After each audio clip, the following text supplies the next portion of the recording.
Hello, Glitch Reaper here. I'm back for some more of Magic Story Mode. In this case with Nissa Vane's campaign. It's the one we're starting here. And this will be the last out of the Origin set. It has 5 arcs where everything else pretty much has 1, so it's kind of a special thing to start off with. But for now, let's kind of get to the story.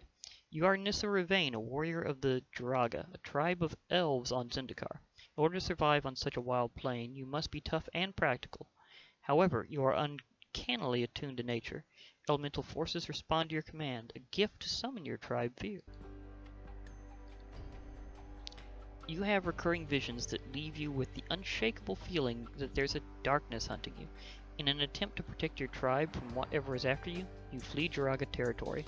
Not far outside the safety of the forest, you detect the unmistakable scent of vampires. So we're having elves versus vampires, which is not exactly your traditional matchup. And these are kind of tribal vampires, so it's kind of a bit of a different twist. Versus vampire stalkers. It's the opponent's turn first, so this might have a bit of a disadvantage. Looks like a decent hand to me to start with, so let's see how this works out.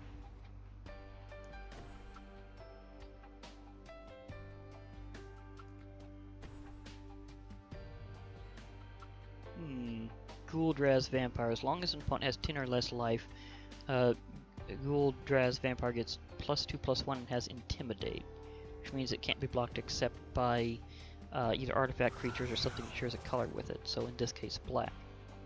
So against her all-green deck, this pretty much becomes unblockable. They're going to get an attack in early, which makes this a bit tricky. Because she doesn't have that many life gain options.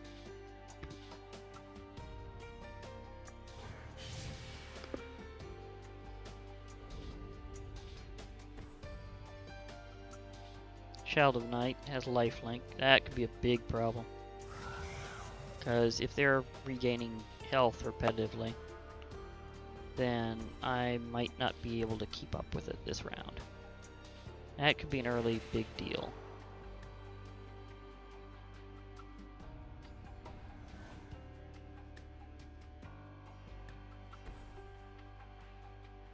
Another one of those Ghoul-Draz vampires.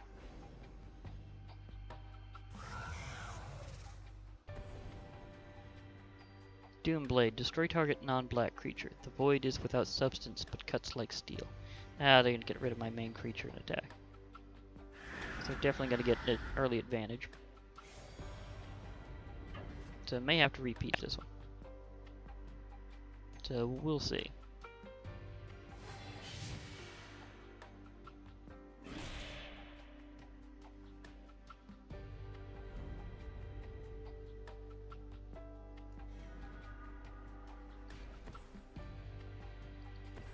Okay, so let's put out another Nissa's Chosen.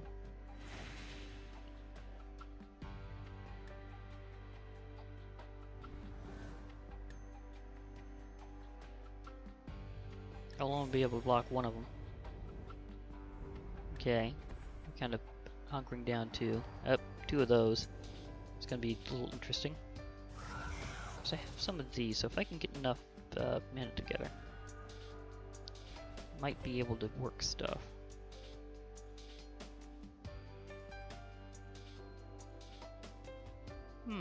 That could come in handy. Wild Instincts. Target creature you control gets +2/+2 until end of turn, and it fights another target creature opponent controls. So I could get rid of one of those. Okay. Let's power you up and get rid of one of those.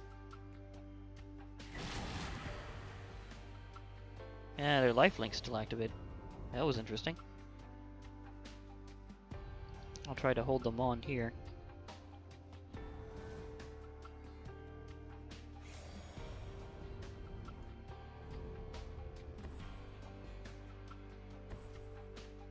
Okay, Ruthless Cullblade. Gets +2/+1 as long as the opponent has 10 or less life. Okay.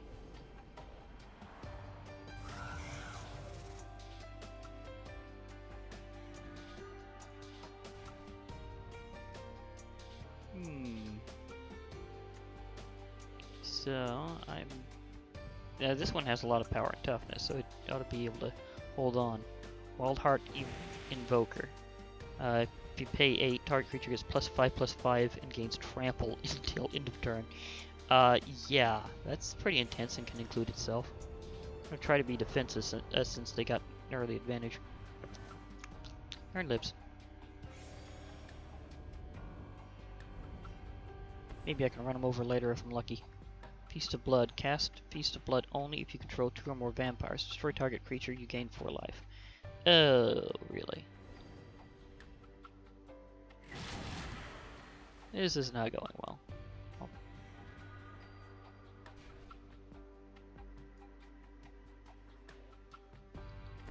It's another one of those.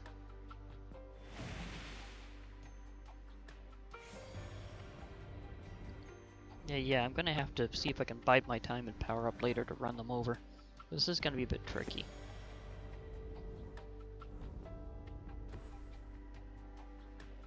Pulse Tracker.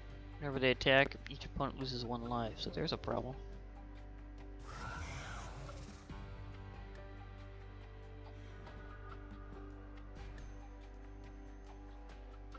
Okay, so I can... The Grazing Glade Heart has landfall, and every time I have a land come into play after it's been out, I gain a couple life, so I can start recharging a bit. And I'll play Nissa's Chosen so I can get enough creatures to help out. So we're going to be able to swarm a bit here.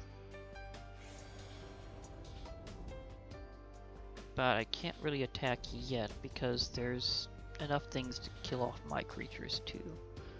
So I'm going to have to build some power. I think if I can get this Charging Rhino out, that'll help. Another Child of Night.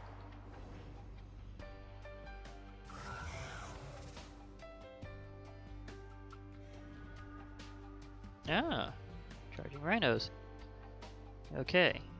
Charging Rhino can't be blocked by more than 1 creature. It's kind of a special ability it has that's interesting.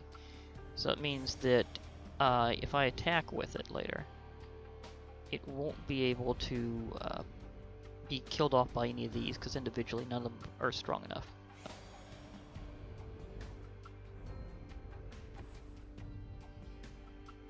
Another Ghoul-Draz Vampire.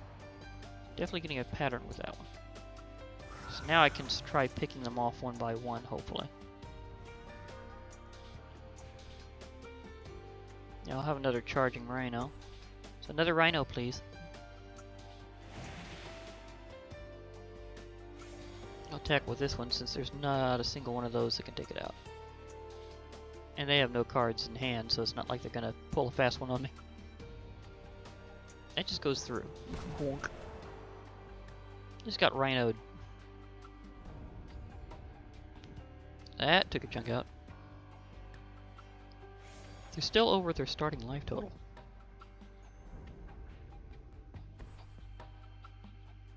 Ruthless Cullblade. Another one of those.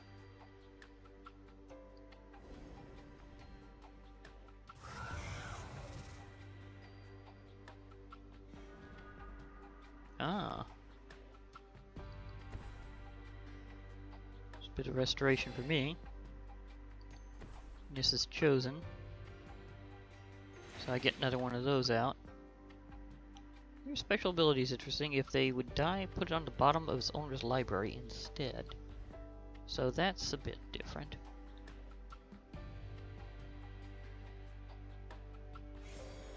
Control 6/4, so if I can chip away at their health, I might be able to cast that in an opportune time when they're not blocking and give them a pretty good wallop. But they're getting wise to that, so they're starting to sacrifice a few creatures by blocking them.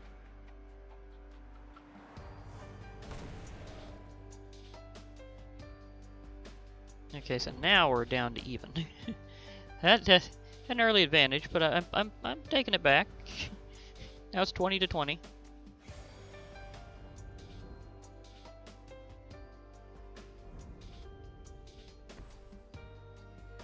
Another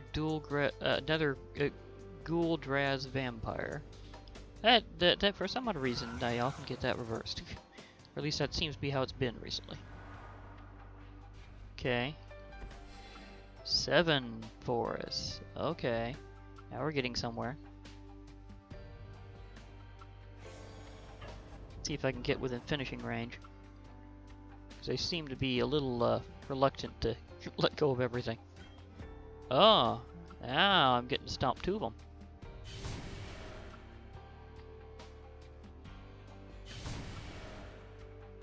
Okay, that's making progress. I'm chipping away at these vampire stalkers' defenses. So yeah, I'm working it. At some point I will get a nice clean strike.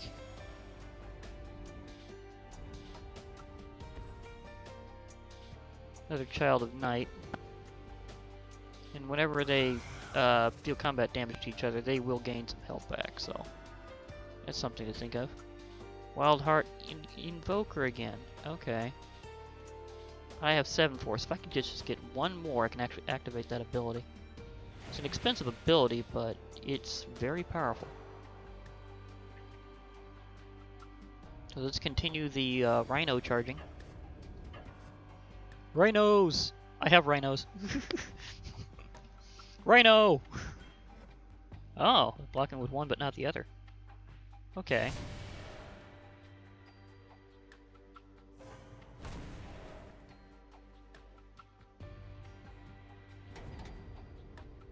Yeah, okay, please give me a forest next turn. I'd love to activate this ability and actually use it on a rhino. Because that would be awesome. I mean, +5/+5 and trample on something that can only be blocked by 1 creature at a time. Oh yes, it did it. It did it for me. Okay, I'm gonna activate your special ability. Yeah, this is expensive, but it's gonna be worth it. Yeah, 9/9. Trample and can't be blocked except by a single creature at a time. Yeah, this is gonna hurt. You had the advantage at the start, but you're gonna get it now. Because this is gonna smart.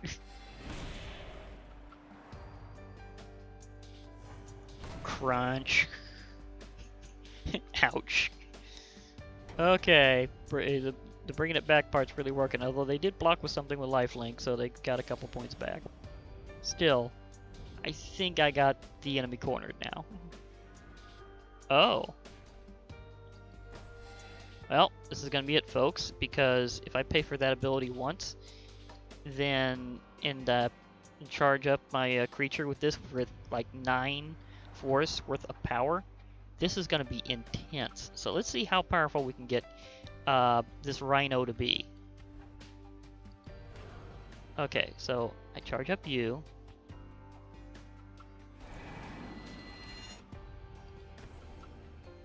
Charge up you again with the power of ultimate force.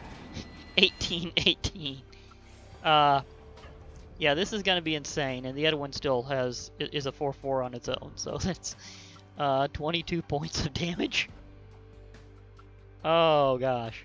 You're gonna block with a couple just in the nick of time, but there's no way this much damage isn't gonna finish them off.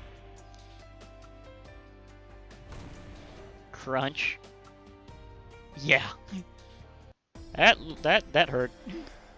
Okay, Vampire Stalkers, I think you lost.